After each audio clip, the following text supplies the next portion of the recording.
വളരെ ചെറുപ്പത്തെ സ്കൂൾ വിട്ട് വരുന്ന സമയത്ത് നാദാപുരം പള്ളിയുടെ മുമ്പിലിരുന്ന് വയലിത്തറ മൗലവിയുടെ മതപ്രസംഗം കേട്ടവനാണ് ഞാൻ. വയൽ ഫറൂഖ് മൗലവിയുടെ മതപ്രസംഗം കേട്ടവനാണ് ഞാൻ.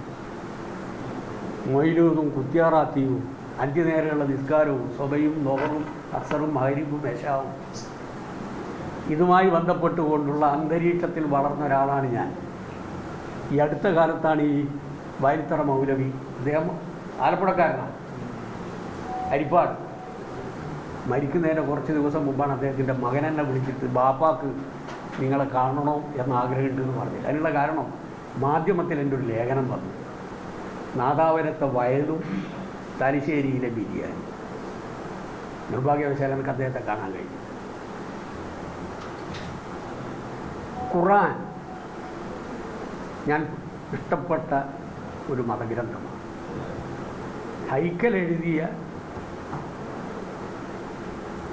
മലയാള തർജ്ജമ, അദ്ദേഹത്തിൻ്റെ ഇംഗ്ലീഷ് അല്ല അറബിക് വേർഷന് മലയാളത്തിലുള്ള തർജ്ജമ, അത് ആർത്തിയോടുകൂടി വായിച്ച ഒരാളാണ് ഞാൻ. ഇപ്പോൾ ഞാൻ ദുബൈയിൽ പോയ സമയത്ത് ഇവിടെ ഈ പുസ്തകം ഈ പതിപ്പ് ഉണ്ടാവില്ല, ഇവിടെയുള്ള ഈ വക്കീൽ നോട്ടീസ് അയച്ച ആളുടെ കയ്യിലുണ്ടാവില്ല.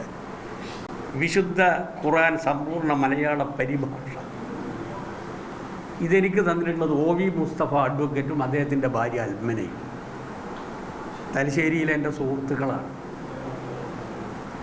ഹദീസുകളെ സംബന്ധിച്ചും ഖുർആനെ സംബന്ധിച്ചുള്ള എൻ്റെ താല്പര്യം അവർക്കറിയാം. അപ്പോൾ ഇത് വായിക്കണമെന്ന് പറഞ്ഞു.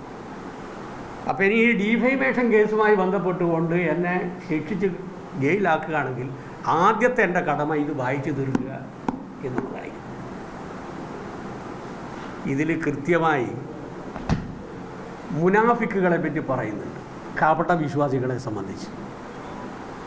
ഞാനൊരു കപട വിശ്വാസിയല്ല, തൊഴിലാളി വർഗത്തോട് കൂറുള്ള ഒരു വിശ്വാസി, തൊഴിലാളി വർഗത്തോട് ഈമാനുള്ള ഒരു കമ്മ്യൂണിസ്റ്റാണ് ഞാൻ. എൻ്റെ ജീവിതത്തിൽ കപടത്തരയില്ല. തൊഴിലാളി വർഗത്തോടുള്ള കൂറും കമ്മ്യൂണിസ്റ്റ് പാർട്ടിയോടുള്ള വിശ്വാസ്യതയും മുറുകെ പിടിച്ചുകൊണ്ട് ജീവിക്കുന്ന ഒരാളാണ് ഞാൻ. അധികാരം കിട്ടിയ സമയത്തും എല്ലാതപ്പോഴും ജനങ്ങളോടൊപ്പം തന്നെ നിന്നതാണ്.